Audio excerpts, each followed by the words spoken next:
What's going on, everybody? My name is the intern Mason, and welcome back to the MyBookie YouTube. And look, last night was game 2 in San Antonio of the NBA Finals. And I think we got to talk about it. Here's my first reaction. I think this series is over. Not because I don't think the Spurs are talented. I actually think they are the more talented team. It's not because Victor Wembanyama isn't good enough. I just think the San Antonio Spurs have absolutely nothing left in the tank after the OKC series. And last night was their chance, right? You're down 14, 6 minutes to go. Somehow you fight your way back. You tie this game. You got the crowd into it, right? You get all the momentum in the world, get some fire in your step, and then you still lose the game, right? Now you're heading to MSG. You're down 0-2. I don't see how they recovered. There's just no way they're going to win 2 games in MSG. Like I said, the biggest thing that has stood out to me in this series is that the Spurs don't seem as emotionally invested in this series as they were against OKC. Right? That Thunder series felt like their NBA finals. You know what I mean? Because every possession mattered. Every game felt like life or death. It was a physical series. The intensity was off the charts.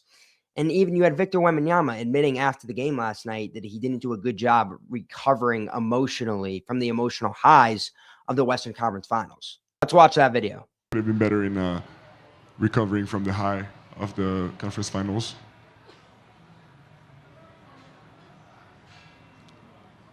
But I mean, here we are. We can't change the past now. We have to.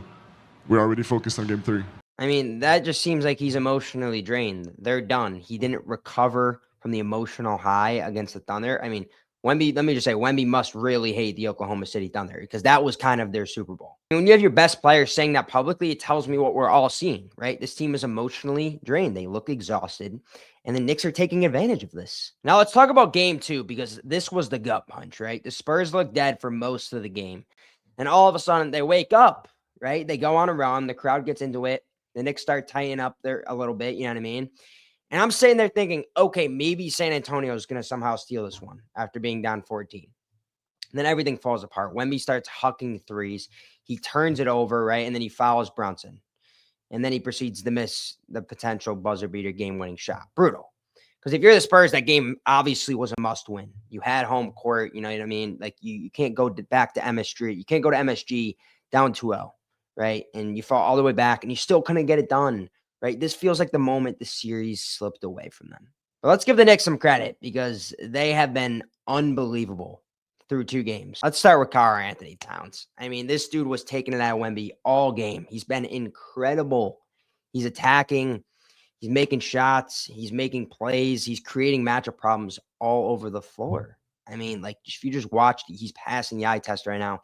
Everyone's obviously talking about Wemby, but Cat has been the best player in this series through 2 games. Okay, Jalen Brunson's been inefficient.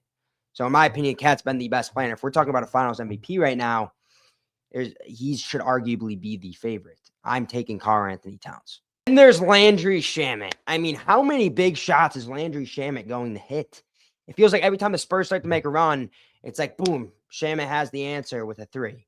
You know what I mean? The Knicks needed somebody from the bench to step up in this series. And so far, Landry Shamet's been that guy. Mitchell Robinson's been unbelievable defensively as well. I mean, let's talk about this. The rebounding, the rim protection, the physicality, the dude's everywhere. He's guarding Wemby. He's one of those players where the box score never tells the whole story, right? Obviously, this dude has a lot of struggle shooting free throws, but when you watch the game, you feel his impact literally every possession. And then you got Mikal Bridges. He was my original Finals MVP pick, right? This is exactly why the Knicks traded for him. Okay, don't get me wrong, the 5 first-round picks, whatever. But the defense, the shot making, the versatility, he's making winning plays all over the floor. Okay, and you got to shout out Josh Hart. 0 points, but it doesn't matter. Josh Hart's impact isn't shown on the box score. The loose ball, the hustle plays, the extra possession, that stuff isn't going to be shown on ESPN. But this is why Knicks fans love Josh Hart. He's a winner. Now we got to talk about San Antonio. Look, the first thing is turnovers. That sticks out to me. I mean, you had 16 turnovers. This is what beat them in the Thunder series when they lost their games. Okay, you can't beat the Knicks when you turn the ball over 16 times, right? Especially when you're struggling offensively. You can't just be giving away possessions, and that's what a lot of these young ball handlers, Stephon Castle and Dylan Harper, are doing. And that's where it leads me to my next point, the inexperience. Like, nobody wants to hear it because Wemby is a superstar. But it's true. The late game decisions, some of the shots he was taking, the shot selection is just baffling to me. Okay. Execution, it just hasn't been good enough. There's multiple possessions on the stretch where, like I said, Wemby settled for these early clock threes in difficult shots, and I just didn't understand it. You're 7'5", get downhill, put pressure on the defense, maybe get to the foul line, right? Force the issue. The Knicks were more than happy to watch him settle, obviously. I mean, you got to watch some of those shots. Good thing was De'Aaron Fox was better. 20 points, 5 assists. They needed him to step up, right? But the Spurs don't need good. They need great. You need a game from De'Aaron Fox where he's going to go for like 30 or 40. Because right now, Wemby is not carrying that load. And then where's Keldon Johnson? I mean, 6 points through 2 games. This is the 6th man of the year, by the way. The Spurs need more. They need somebody besides Fox and Wemby to step up, right? Because right now, the Knicks have way more answers. You got to get to in Madison. You got to go in the Madison Square Garden, one of the loudest environments in sports. You got Donald Trump there for game 3. This place can be rocking. Knicks are up 2-0. They're playing harder. I figure they're going to come out playing desperate, even though they're up 2-0. They're more rested.